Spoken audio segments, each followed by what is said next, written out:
Hello everyone, you can see dashboards where I just capture multiple use cases where we are trying to not only understand the user experience on a website, but we are trying to just capture the performance monitoring as well. And all these dashboard which you are seeing is actually being generated with the real-time data, which is being pushed to the Kafka through our own data analytics platform, which is completely built over the open source tool like Kafka, Flink, Druid, Superset, Apache Iceberg, and I have already explained this in my previous videos, and you will get the link for all those videos in the description below, and you can see on your right top of the screen as well. So how we can generate all these dashboard which you are seeing on my screen? So for that, what we need is we need to just create a pipelines, right? So what I have done is I have built multiple templates, right? So we can simply just pick this one, or if you want, we can have anyone like user event analytics, for example, right? Here we can just simply give a name.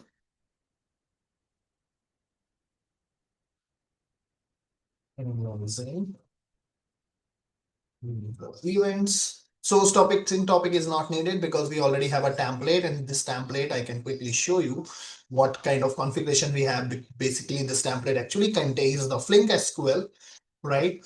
Which is a kind of a template which requires a field name and the matrices for the Drew ID, right? So all those configurations are inside these pipelines. So in future, if you want to include a new use case, all you need is just to create a template and just put it on the application so that it can start reflecting over here, right? So then we have a window and we can quickly say create, right? And now we can see user event analytics, which is in a deployment. So we have a click stream analytics, right? We have sales transaction analytics. We have a user events analytics aggregator basically. So we can quickly deploy all of them. But before we just do that, let's quickly see here. We have a two running jobs. We can simply see this is the latest one which we have just built with we just deployed, which is user event analytics. We can quickly click over here. We can see whether it's getting data. Okay, so it's getting data.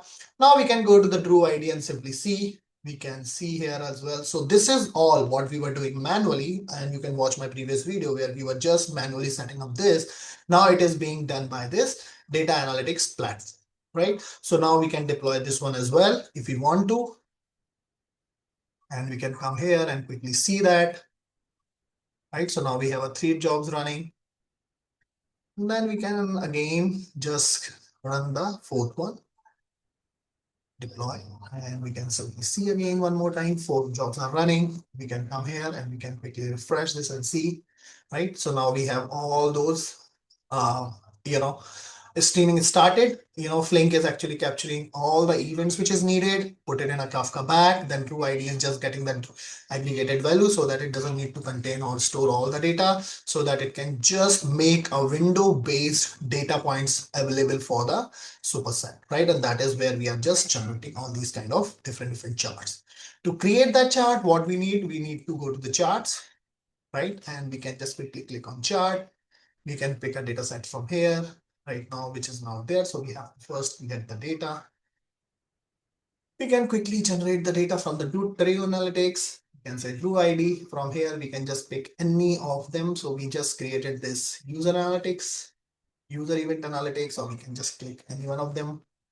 Let's click on this one. So we have this data, click the stream analytics. Okay, so click event stream. So for that, what we can do, we can come here and simply quickly check what kind of charts we can generate with this. Funnel matrix, sales aggregated, funnel matrix, user events aggregated in the session, click stream aggregated. So what we can do, we can simply pick heat map. So we can simply type in here heat map, click on this. We have already selected a data set. Come here, give a name to this, click this new heat map, right? Then we have element ID and action. We can simply say element ID. Then we have action, y-axis, and a metric. We need total clicks. We need a sum. right? Time range, roll 1000, we can simply generate the task. Now we can see this good looking chart. We can simply save that where we want to add this user events analytics. So now we can see this chart over here, right? So we can see all these kind of stuff, in a different color. The color intensity will say where we have more submit, scroll, hover, click. So we can see all these different events we have and then we can just capture like, which event is being, created at what given point in time, and we can just understand all these kind of stuff. So likewise, all you need to do is to just use this platform before you actually start using a Databricks or Snowflake or a Fabric. So this is a completely a free tool which is running on my local, and we can just quickly check for the resource as well, which is very minimal, though the RAM is 64 GB. For me, I can quickly show you the resource monitor. If you just look at this, it's pretty awesome. It's very low, you know, and we can quickly check on a Docker side as well, because we are running all these things. Oh, Docker stats, just to get the sense what's going on here. See here, network IO, this completely looks good. The other thing which I can quickly show you that aggregated user events, you know, again, we can run some more. So here we can quickly see the click events, right? We have a click events and then we should have an aggregated click, right? So we can quickly run this and see what's going on. Right now, the last thing is the template, which I quickly give you the, how it looks like so that you will get a sense. In future, if we need to add a new template, what needs to be happen, right? So here you can see we have a different templates. We have a user event, and then we have a sales transactions, then we have a click stream, then we have user performance, right? And then we have a credential stuffing, which is for the cybersecurity fraud, which I am just trying to build. So here, if you just see, we have all the fields which is required for the Flink SQL, and then at the end we have the Druid matrix, what we wanted to do, so that all the configurations, all the Flink SQLs, and all the Druid configuration can be created by the tool itself, right? So this is the first thing which you have to do, and then we have a services where the actual logic is written. So here you have to just add, the another template. So find new, get job status, create pipeline, yeah, create session. We have verify, cool. All these things are just helping. No ID source. So this is where, yeah, this is a build spec where that configuration is being used, the template one, and Flink service, where the Flink service is. Flink service, validate URL, submit job, right? Get all jobs, find new jobs, right? Cancel, and job status, right? Everything is here. Create session, dot table, SQL, verify job, source TL, EDL. So all these things, if you just see, look at these methods where actually those DDLs are getting created for source, sync, and the insert SQL statement by the templates. The other thing which you need to do is to just add this new entry whenever you have a new template. So in models.py, you have to make the changes. In a in a services, you have to make few changes, like you have to make this condition again, you have to add a new template once you have that, and then you have to just create the corresponding aggregation method here, and then you have to add over here, right? So like this, get user performance, get credential stuffing aggregation, which is the new template which I am trying to put together, and for that we have to add these output, like what kind of output we are expecting, right? So these are few small changes which you need to do whenever you want to add a new template, right? So I have published a new video, published a new Medium article. You can also understand that if you really want to understand, how Flink, Druid, and Superset actually works.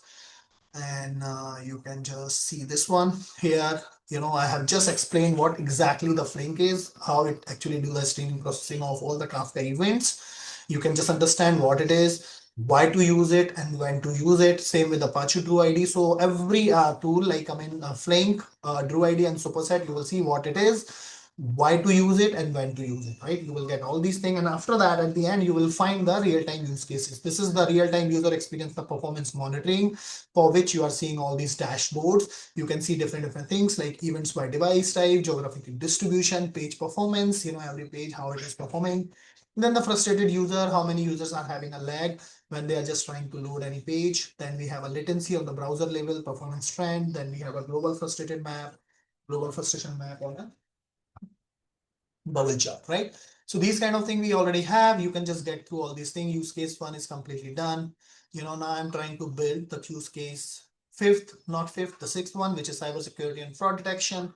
For that, the template is already ready. I have to just create a new Kafka through which I can just put an event which can give me all kind of scenarios which cybersecurity and fraud detection is needed. Once that is done, then I'm going to publish a new video on that. So I'm super excited to see all these things for which we have to spend hundred of dollars almost every day, because if you're just running this kind of pipeline on Databricks or Fabric, you're gonna end up spending a lot of money. But by having this analytics platform, which is using a complete open source tool, and if you have your own machine, you can set that up over there and you can just run it for a day or two to just ensure everything is working fine before you actually move to the Databricks or Fabric. You can do all the fine tuning, how you can save the money when you are going for these enterprise level platform. But this is really awesome just to ensure that you are just spending bare minimum during a development phase. And even if you want to use it in a production, you have to make a lot of changes, which probably or gradually I will try to get this application to the level where it can be at least used in higher environment. I don't know, because I'm all alone working on that, how long it's going to take for me to do that. Right. So here we can see, different pipelines, everything is happening, by the platform or the application itself.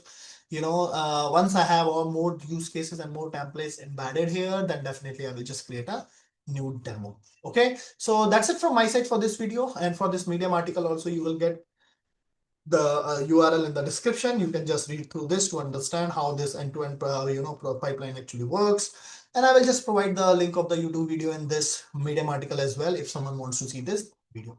So as always, if you have any feedback or suggestion, please feel free to put that into the comment section. And if you want to contribute to this, just let me know so that I can share the code base with you, and you can also start contributing to that, because this application is going to be very complicated and I really need some more helping hand. Can just help me to just design and build this application to the level where it can be used in a higher environment as well without spending a lot of money. Okay, so again, thanks for watching this. Stay healthy, keep learning new things, and keep challenging your potential.